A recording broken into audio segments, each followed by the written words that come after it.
O único perigo de você ter tanto relacionamento com aqueles que estão lá mortos é que você não é luz neles e eles não lhe vê como luz.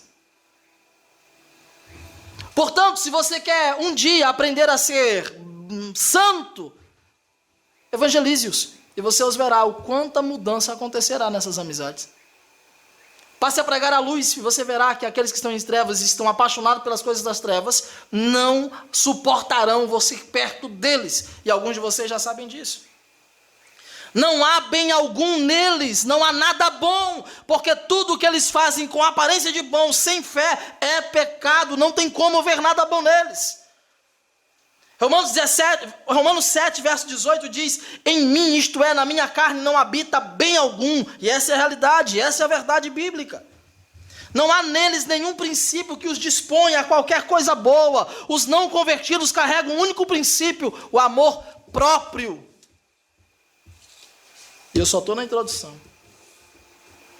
São homens amantes de si mesmo, incapazes de glorificar aqueles que o criou. É possível parecer, e aí eu vou entrar no ponto que alguns irmãos já me questionaram.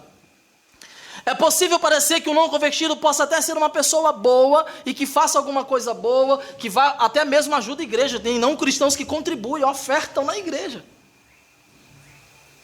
Não vão, mas ofertam.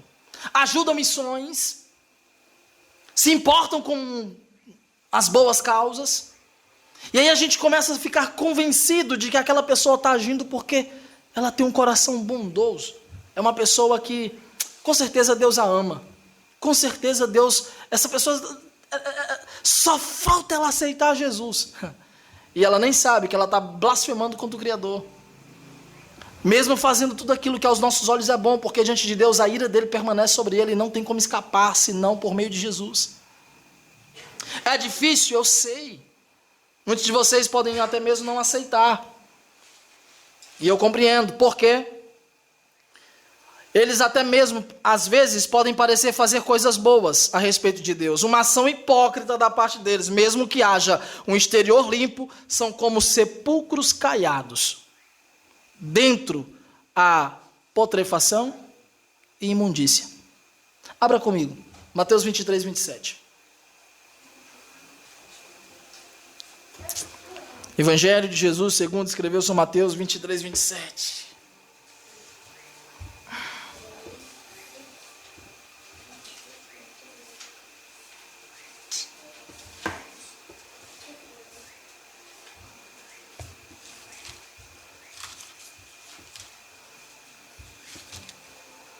Acharam?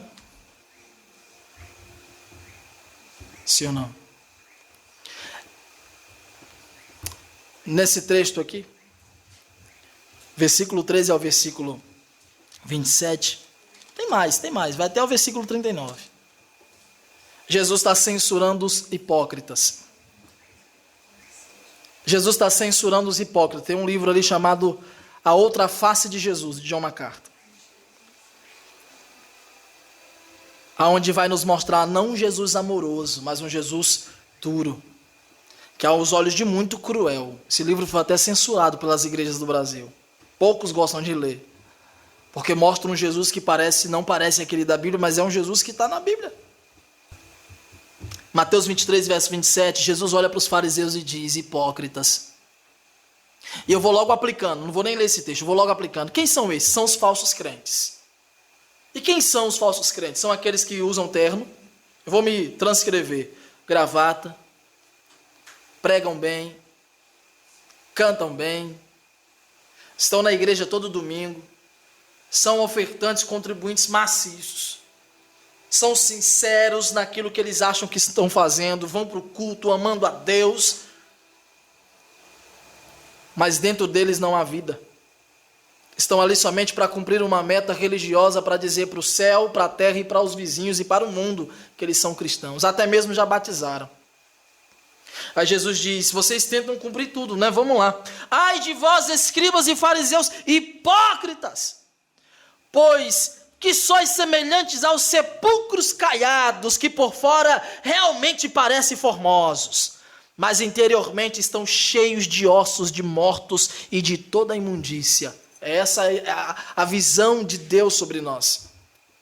Ele não tem nada a ver com essa caricatura que você está pondo na cara, no rosto, no estilo de vocês. Ele abomina isso. Porque para ele está olhando é o que está lá dentro, é o que está te tensionando a fazer isso. Então nós não vamos ser julgados tanto pelas ações, mas pela intenção do que eu estou fazendo. A intenção de Judas era sempre enganar, mentir, matar, vender o próprio Cristo. Nunca foi de segui-lo até a cruz, mas sim de ganhar um pouco mais de moral, porque era muito comum ver um novo mestre em Jerusalém chegando, sendo atrativo. Parece muitos homens de hoje. Parece nós quando chegamos aqui. Pastores novos, vamos lá. Café para um lado, janta para o outro, almoço para o outro, porque essas pessoas tentam nos corromper.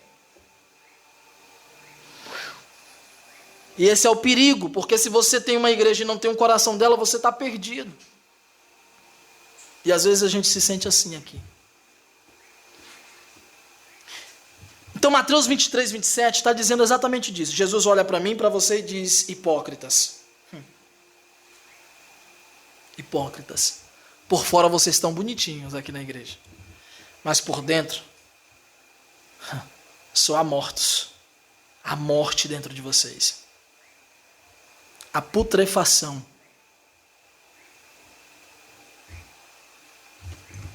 Realmente por fora são belos. São crentes. Mas interiormente estão cheios de ossos de mortos e de toda imundície. Eu não vou trazer a explicação desse versículo na chave, a exegese dele, porque é muito longo.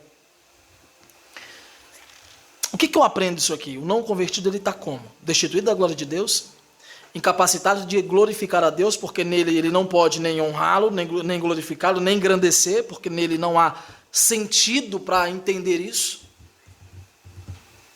Aí eu pergunto, e como que Deus resgata esse homem? Para me ser rápido, porque se eu continuar pregando aqui, eu acho que eu desmaio. Como que Deus resgatou-me? Qual foi o método, o meio? A verdade é que sem pregação, ninguém será salvo. Sem ouvir a respeito de Deus, ninguém será salvo. Então é necessário que a igreja ela cumpra 5 passos, 3 passos, mas eu vou botar 5. É necessário que haja alguém que aceite o chamado e pregue a essas pessoas. Isso é a sua família, vocês que têm muita gente na sua casa não convertido.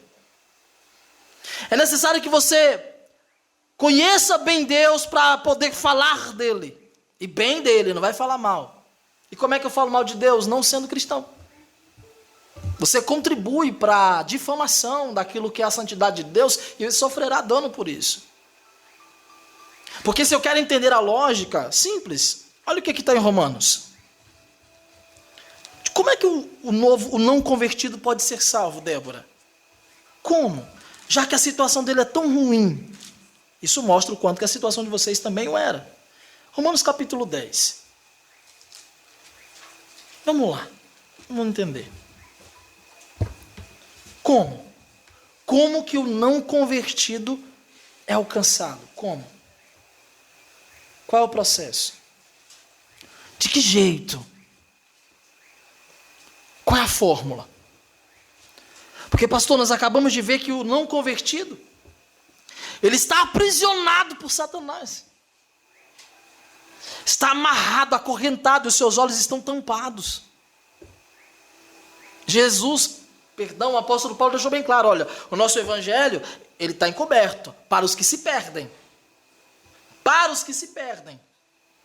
Porque Satanás cegou o entendimento deles para que eles não compreendam. E a lógica é, havia a pregação do evangelho do apóstolo Paulo e havia outras pessoas pregando um outro evangelho parecido, mostrando filosofias, sofismos e até mesmo superstição. E o diabo por trás disso, corrompendo o evangelho, fazendo vocês e eu acreditarem em um outro evangelho. Como, por exemplo, a religião que vocês tinham antes dessa. Mas quais os passos que Deus dá para que o não convertido seja alcançado? Está aqui. Versículo 13 do capítulo 10 de Romanos. Porque todo aquele que invocar o nome do... será o quê? Você invoca com a boca? Sim ou não? Nós invocamos com a boca, com a nossa voz, com a nossa humilhação. Mas olha o contexto. Olha o verso seguinte. Todo aquele que invocar o nome do Senhor será salvo. É verdade, glória a Deus. Mas, presta atenção. Como invocarão aquele em quem não creram? E como crerão naquele de quem não ouviram? E como ouvirão se não há quem pregue? E como pregarão se não forem enviados, como está escrito, quão formosos, e aqui não tem nada a ver com beleza, tem a ver com sangue, desgaste, dores. Formosos são os pés daqueles que viajam para pregar o evangelho, porque os pés deles estão acalombados, estão todos cansados, desgastados. São formosos porque eles sofrem para pregar o evangelho. Como pregarão se não forem enviados? Como está escrito, quão formosos são os pés do que anuncia o evangelho de paz, dos que trazem alegres novas de boas coisas. Só que aí há uma incredulidade no senso. Deus traz Isaías. Quem creu na nossa pregação? Mostrando que nem todos vão crer. De sorte que a fé é pelo ouvir, e o ouvir pela palavra de Deus, pela pregação de Cristo. Preste atenção, são 5 verbos aqui. 5 verbos. O processo para que os não convertidos sejam alcançados. Os eleitos, ainda não convertidos. A gente já sabe que todo aquele que invocar o nome do Senhor será? E invocar não é dizer, meu Deus, não. Ninguém invoca sem conhecê-lo. E ninguém o conhece sem ouvir dele. E ninguém consegue ouvir se não ninguém pregar. E como haverá alguém que pregue se essa pessoa não é enviada? Se essa pessoa não dispõe o coração, Deus me envia. Deus me dá ousadia para pregar. A verdade é que a sua casa queimará no inferno. Porque Deus não levará pastor na sua casa, não levará missionário, não levará profeta. Ele tem você.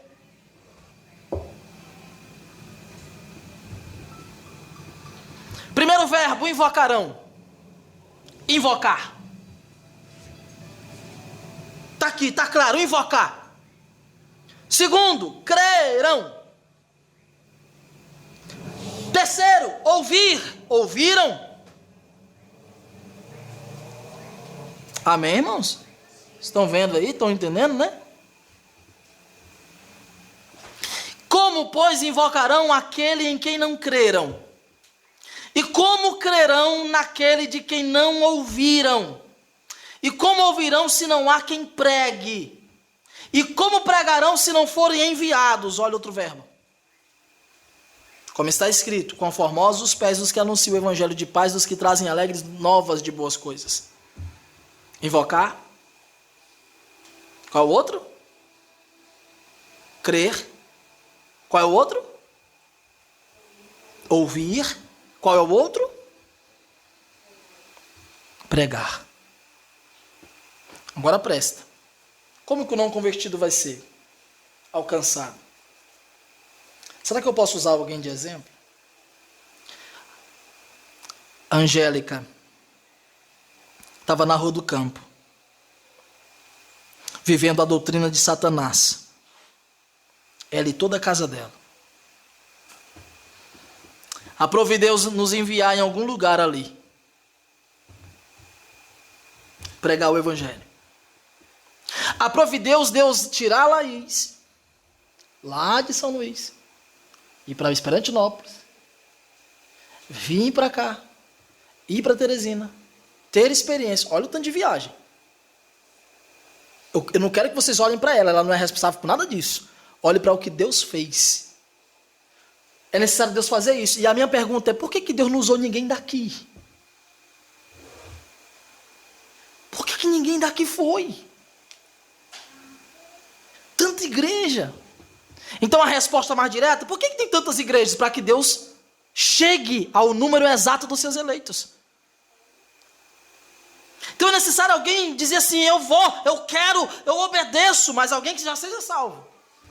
Eu vou persistir, vamos lá. E o diabo vai trabalhar por engano, dizendo, não vai dar certo, isso aí não é para ti, tu não tem isso, é melhor tu, olha, não é desse jeito, é desse jeito aqui, é melhor tu botar um método melhor, para você alcançar mais pessoas, e aí você vai se perdendo, e você sai do propósito, mas Deus tem uma pessoa que Ele quer salvar. Uma pessoa. A Laís tinha um plano, mas o plano de Deus estava secreto nela, sem ela saber. E bora. Mas para Laís vir para cá, primeiro Deus tem que me humilhar e me trazer de Roraima para cá. Você não consegue ver essa soberania? A minha vontade nunca foi de vir para cá. Eu odiava aqui. Passava aqui, cuspia no chão. Que de cidade esquisita é essa? Que é soberania. É que Ele trabalha nos moldes dos nossos planos. A gente planeja uma coisa e Ele nos mostra que a vontade dele é outra. E a vontade dele se cumprirá, queira eu ou você ou não. A vontade dele é boa, é perfeita e agradável. Não para nós. Para que o nome dele seja glorificado. A minha vontade é boa, é perfeita e é agradável para mim. E se você é filho, você também deve alegrar-se, porque eu, pai, estou feliz.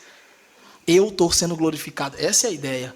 Aí a gente diz, porque a vontade de Deus é boa, é perfeita e é muito agradável para nós, pecadores que mentem, que enganam, que roubam, que maltratam, que são sepulcros caiados. Boa para quem? É boa para Ele. Porque toda palavra que sai da boca dele não volta vazia, ela vem cumprindo o seu propósito. Não importa o que você pensa, o que a fulana pensa, não importa. A vontade dele é maior. Qual é o estado não convertido? Perdido. Destituído. Quem faz a ligação de volta? Cristo. Mas é necessário que eles ouçam quem é Cristo. Então, se ela era ou não eleita, eu não vou dizer que é. Também não vou arriscar dizer que não é. Mas a questão é que quando alguém disse Jesus Cristo é isso, algo aconteceu na nossa mente. E quando alguém começou a pregar, Jesus Cristo morreu, ressuscitou, vai voltar, alguém, eu estou entendendo, peraí, eu nunca tinha entendido dessa forma. Eu ouvi tanta pregação, mas eu não tinha entendido desse jeito. Calma aí, olha a forma que Deus está operando. Alguém está pregando, sim ou não? Agora alguém também está ouvindo, sim ou não? Agora precisa que esse alguém que ouça, creia, para que depois que crê, invoque, e depois que invocar, está salvo.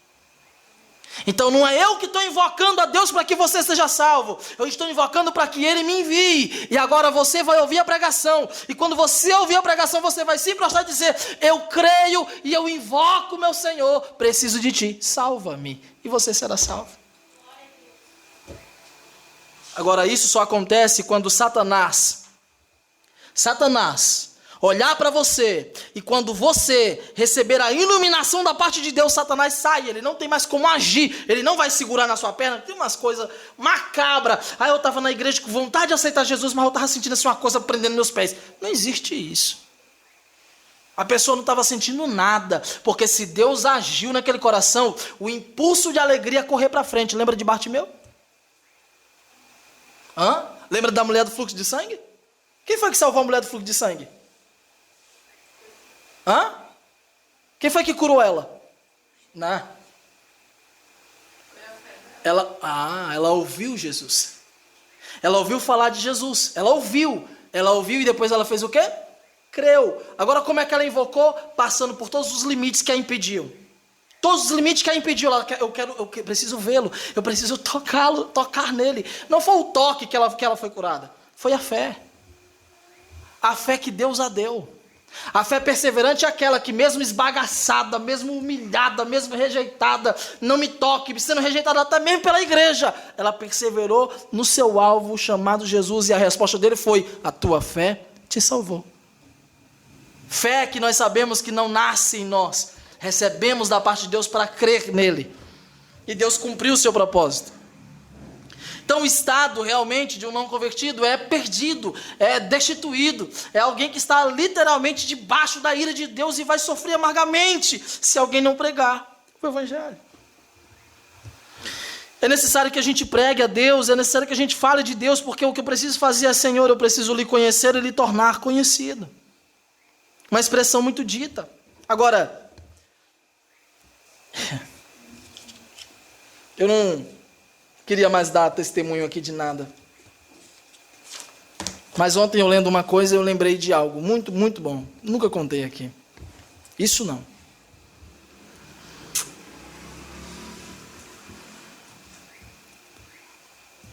Tem coisas que a gente pensa que não vai dar certo.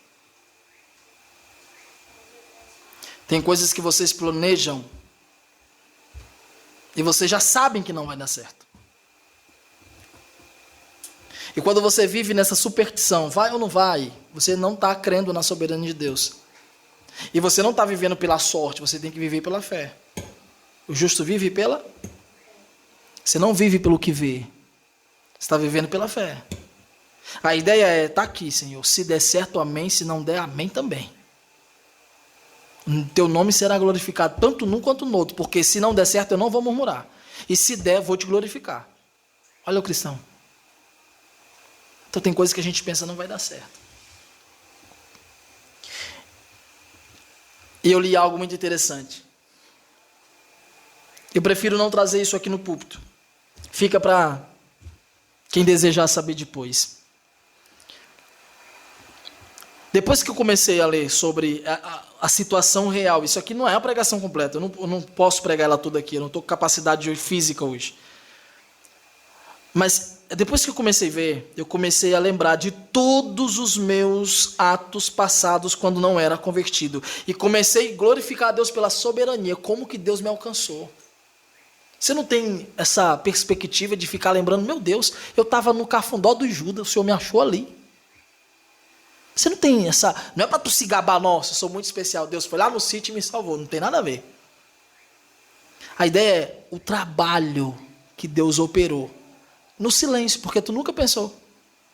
Não é uma coisa que tu acordou assim, um dia eu vou servir a Deus. Aqui o único que fala isso aqui que está nosso meio é o diabo. Que fala isso. Um dia eu vou servir, vou ser maior do que ele. Mas em nós nunca houve esse sentimento. Porque estávamos destituídos. Não tínhamos ansiedade nem anseio por nada eterno. Tudo que a gente queria era algo daqui, da vida. Construir uma vida, um alicerce, uma base, um fundamento para que a gente pudesse crescer, ter dinheiro, comprar um carro, comprar uma casa, namorar muito, viver uma vida. E é isso que Deus tem para mim, porque Deus é bom, Ele me ama. E não é. Por isso que quando eu vou agora tratar de evangelização com aqui, com outra igreja que já estão arquitetando convite para mim, é sempre dizer, quando você diz para um pecador que Deus o ama, você está levando para o inferno ainda mais rápido.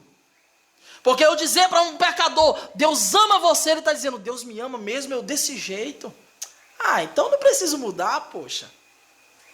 Eu, cachaceiro, Deus me ama, irmã. Ama muito, meu filho, muito, ele é apaixonado por ti. Então para que mudar? Se Deus me ama assim, não, mas tu tem que mudar. Não. Eu não tenho que mudar, porque alguém que me ama assim não pode querer que eu mude. Ela me ama assim. Então, amo o pecador é uma mensagem muito minúscula acerca do Evangelho. É aquilo que eu falei na confissão de ontem. Na reunião de confissões ontem. Pregue a Cristo. Vamos para 2 Coríntios de novo?